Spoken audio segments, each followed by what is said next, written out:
In this session, let us understand what is IFRS and benefits of convergence to IFRS.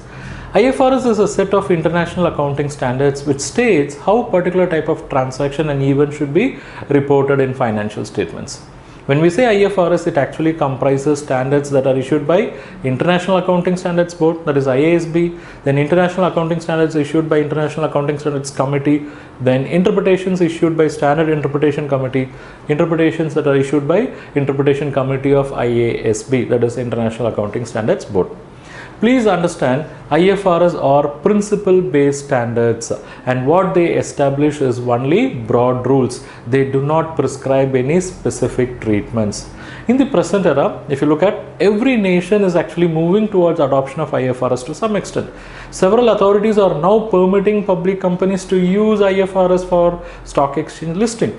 Then banks, insurance companies, stock exchanges are using IFRS for statutorily required reports, and over next few years we can say, or we can see, several companies are going to adopt IFRS, and this will have effect on their investors, subsidiaries, joint ventures.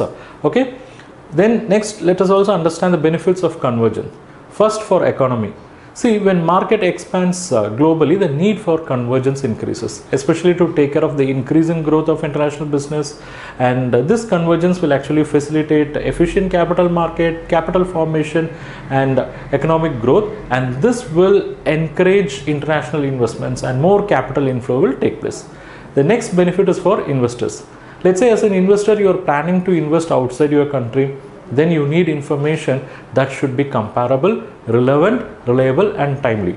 If financial statements outside your country are prepared using common set of accounting standards, then that will help you to understand them better and it will give you strong confidence, right? So we can say the benefits for investors are higher understanding and confidence. Next, benefits for industry. We can say it is the industry which is going to have major benefit, because the companies which are part of industries can actually raise capital from farm market at lower cost, and this is possible if they can create confidence in the minds of investors that their financial statements are complying with globally accepted accounting standards. Next, if enterprises are having operations in different countries, they have to comply with multiple accounting standards, and it is a big process or a big burden, I should say. But by converging to IFRS, this burden is lessened. The process is actually now simplified for preparing both individual financial statements as well as group financial statements, and this will help the entities to reduce their overall cost of preparation of financial statements as well.